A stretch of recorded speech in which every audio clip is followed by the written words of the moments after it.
Hello, welcome to my YouTube channel. This is Counseling with Juliet. How are you doing? We thank God for a wonderful day. This is the day that the Lord has made, and we will rejoice and will be glad in it. Like I said before, I'll continue from my last video. Look who we have here. We have Pastor Moses here. My husband, my lovely husband, is here joining me today. He's also a marriage counselor, and I believe that whatever we are going to share today will be of a blessing to somebody out there.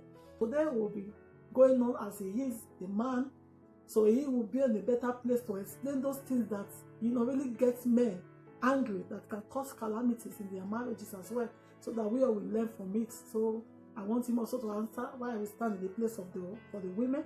So please let us know, what are those things that men that normally cause calamities in marriage that men don't like. Hallelujah. Hallelujah. Thank you for having me. By the grace of God, there are a lot of things anyway that we can say causes calamity at home, but these calamities, they vary and they depend on individuals.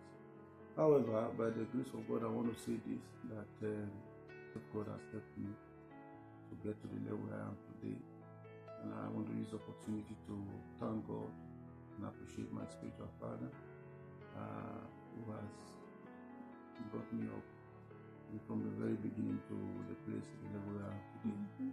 I want to say thank God for him and his wife, and in fact his household. God will bless you, sir.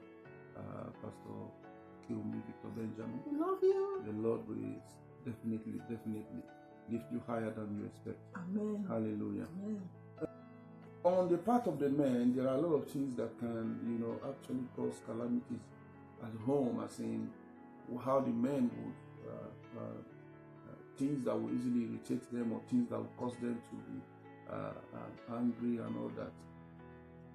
But that would be a very serious matter to speak about, because I would have actually wanted us to start from the basic. Yes, the home is the place. As in, everybody goes out every morning to work and come back in the evening, depending on how the case may be, to rest, have a good time with your family and all that. And at weekend, everybody's happy together. That is good. But one other thing we must get to understand is this: within the house, or within the home, let me put it that way, there are very, very little things that can happen that can cause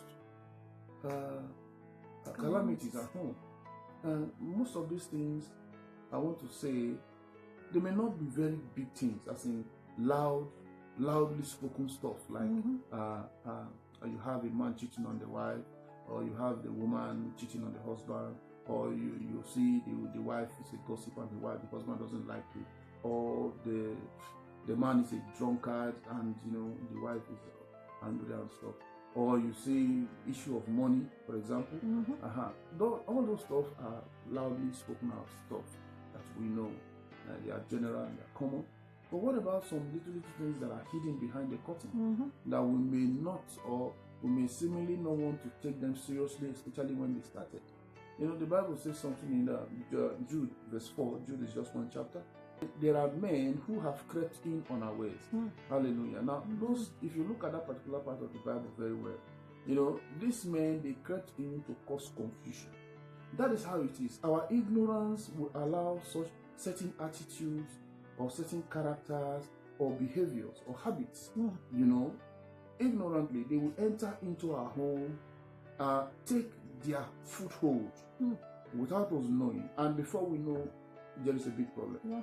Now, for example, in a home where you have a situation whereby somebody eats, and after eating, he picks his teeth and he throws away the toothpick somewhere, anywhere in the house, anyhow it is, just throw it, maybe in the bedroom, or maybe in the kitchen, or anywhere, maybe in the living room, or in the balcony. Now, such stuff may continue. Initially, when it starts, everybody sees that it's a normal thing, but over time, you begin to discover that this thing is irritating him or her. The refusal to address it quickly, you will find out that a time will come where it will get to the breaking point. Okay? And because everybody has his own elastic limit. And when you are stretched beyond your limit, what happens? It will break. You will break.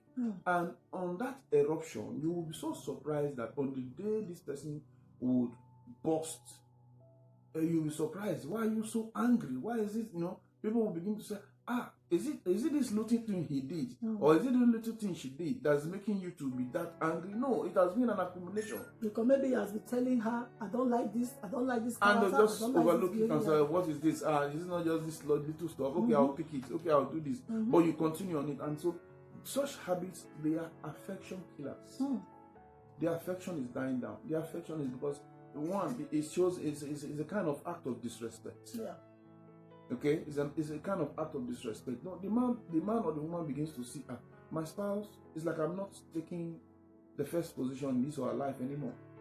His attitude, his character is whatever is now what he pays attention to. Like you are WhatsApping during romantic hours, or you are Facebooking during such hours. It's not proper. I mean, and when the spouse tells the other one, what are you doing? He says, just let me send this message quickly, or just let me do this quickly. And before you know, urges are dying, and you are beginning to suffer certain stuff. All these things have a way of causing troubles at home without we knowing. Hallelujah.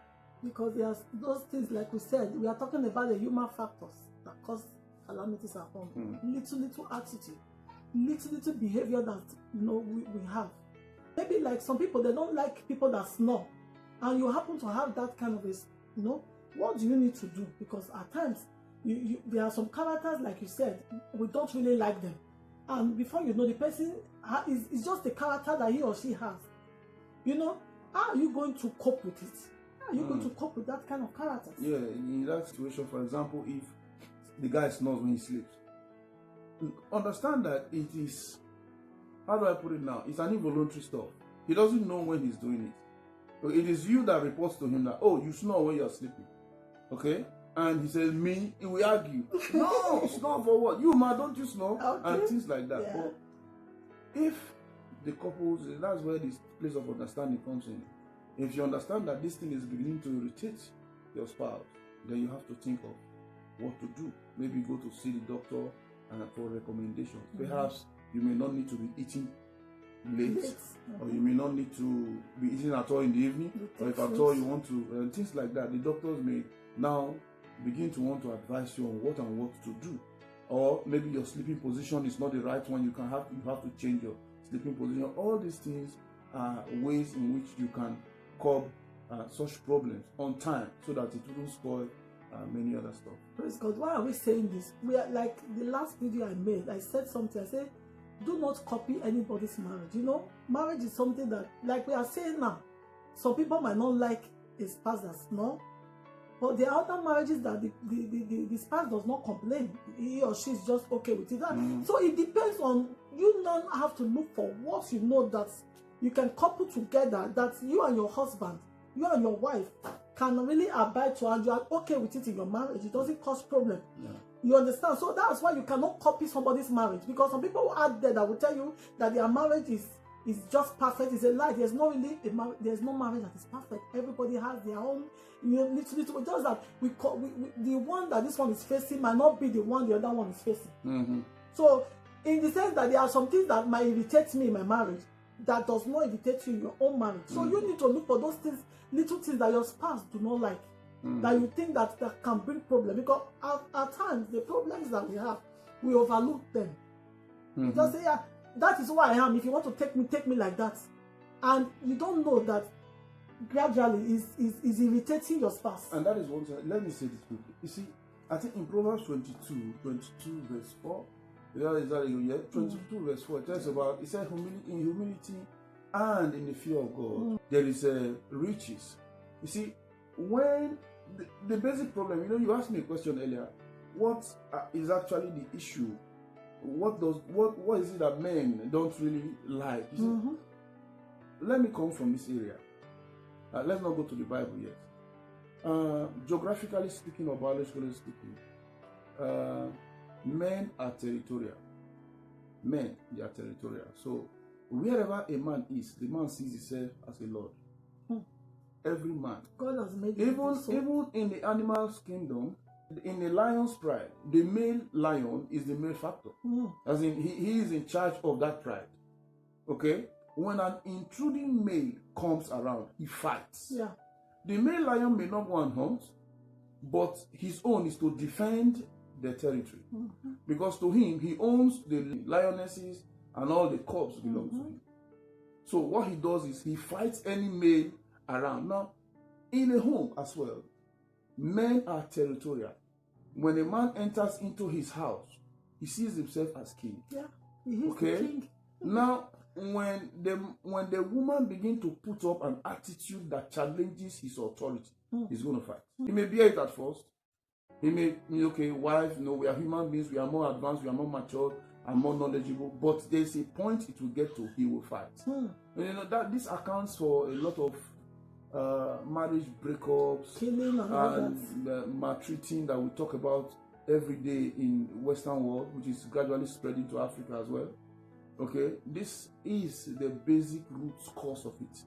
When the women refuse to humble themselves, when they refuse to be submissive, this is why it is very, very important for every woman to be able to humble herself. The Bible says be submissive. No woman that will submit to a man and the man will not honor her. Let me come in there. That is what I'm saying. It is a woman that builds the home. If you submit to your husband, he will love you. You know, the Bible told us in Ephesians 5, he told the man, he said, man, love your wife, even as Christ has loved the church and he gave his life for the church. That was the only place I see that God illustrated the marriage with the church, so that you will know that it's not something that you just run in and run out. He said, even as Christ has loved the church, that he gave his life. That means there's a way your husband will love you. He can give his life for you. But there are things that you will do to merit those love. That is what a lot of women don't know. Fine, he loves you from the beginning, the day he met you. But you need to build on that love.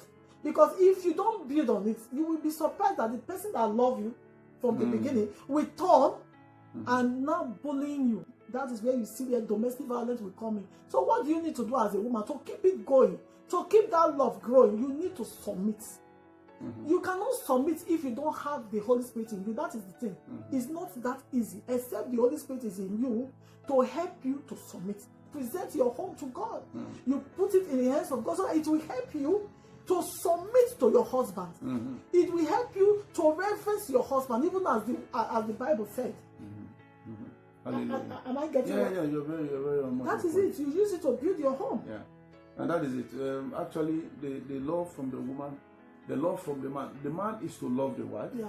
Okay, but the woman is to submit to the man, and that is the whole game. If we can do it like that, I don't think there will be problem in any marriage. Hallelujah. Okay, we will draw the curtain here for today. We'll continue. We are still going to bring more part. We want to know more things. Okay, now that we know what to do, we need to know the solutions that can stop, that can stop these calamities in marriage. Before we go, we'll just join hands together. Please join your faith with our faith. We just want to declare abundant marriage. If you have any comments, anything that you want us to talk about, put it in the comment section. And please subscribe to the channel. God will bless you and you will really be blessed. Let's just pray for as many that are watching us right now, that are passing through one problem or the other. Let God restore their home. Let God bless their home. I just pray for that home. I just pray for that home. I commit that marriage into your hands, oh Lord. I pray, Lord, Baba, visit that home, touch that marriage, restore back that home. How you have created marriage for us to enjoy. Anyone that is passing through one problem, one pain in that marriage right now, we speak into that home. Let that home receive peace. Let the peace of God that passeth all understanding, let it rest upon your home. Thank you very much. Thank you, Abba Father. We appreciate you. Until we come next time to your way, please drop your comment and share. And God will bless you. Bye-bye.